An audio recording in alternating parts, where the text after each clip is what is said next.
Beberapa kabar baik menerpa Timnas Indonesia pada hari ini. Kali ini Fair Play Space akan mengulas beritanya sebagai berikut. PSSI jawab ketakutan Sintayong.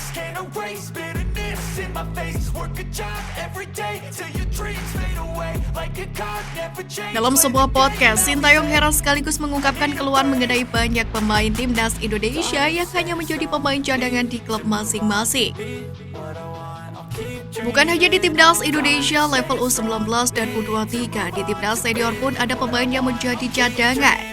Yunus Nusi bisa memahami ketakutan dari Sintayong, tapi Sekjen PSSI itu meminta Sintayong untuk tidak khawatir. Yunus Nusi meyakini musim ini situasinya akan berubah. Kalau kita lihat di laga pembukaan, Persija sudah menurunkan Kapten Timnas U19 Muhammad Ferrari di jantung pertahanan. Ada juga Frankie Dander, Rio Fahmi, Reski Pandi. Jadi kompetisi musim ini masih panjang. Pelatih pasti tahu kebutuhan pemain yang diturunkan dan mana yang akan disimpan dulu. Ujar Yunus Nusi dikutip dari situs resmi PSSI.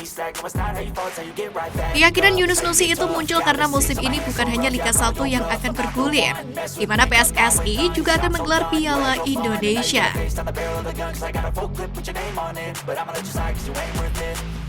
Dua kompetisi itu membuat peluang para pemain Timnas Indonesia bermain di klub masing-masing sangat besar. Sementara itu, Ketua Umum PSSI Muhammad Iriawan mengatakan pihaknya akan melakukan komunikasi dengan klub-klub Liga 1 terkait keluhan dari Sintayong. Kami perlu komunikasikan kenapa mereka belum main atau diawet-awet bisa saja. Mungkin ya, kami akan diskusikan dulu, kami belum dapat jawabannya. Harus tanya ke klub Liga 1, banyak pemain Timnas dicadangkan, ucap Iriawan.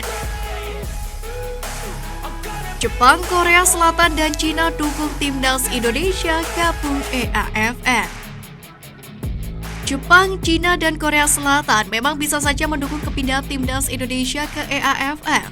Korea Selatan memiliki ikatan kuat dengan Indonesia saat ini, di mana sejak Januari 2020 lalu, Timnas Indonesia ditangani pelatih asal Korea Selatan, Sintayong.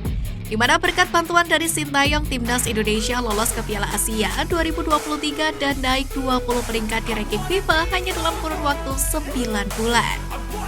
Media Vietnam So.vn panik ketika mendengar kabar Jepang, Korea Selatan, dan Cina mendukung Timnas Indonesia pindah ke EAFF. Apakah ini pertanda Soha tidak rela Timnas Indonesia meninggalkan AFF? Jepang, Cina, dan Korea mendukung Indonesia keluar dari AFF dan masuk Federasi Sepak Bola Asia Timur. Rencana PSSI meninggalkan AFF untuk gabung ke EAFF masih menarik perhatian publik Indonesia. Di sisi lain, PSSI masih harus memikirkan dan belum resmi meninggalkan AFF. Tulis Soha dalam judul artikel yang mereka buat.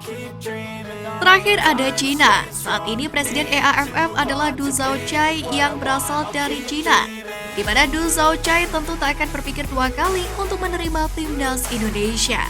Sebab dengan hadirnya Timnas Indonesia bakal menambah gabung turnamen sepak bola di EAFF. Sekedar diketahui, Indonesia dikenal memiliki ratusan juta orang penggila sepak bola. Sekarang menarik menanti langkah apa yang akan diambil oleh PSSI. Masihkah tertarik meninggalkan AFF?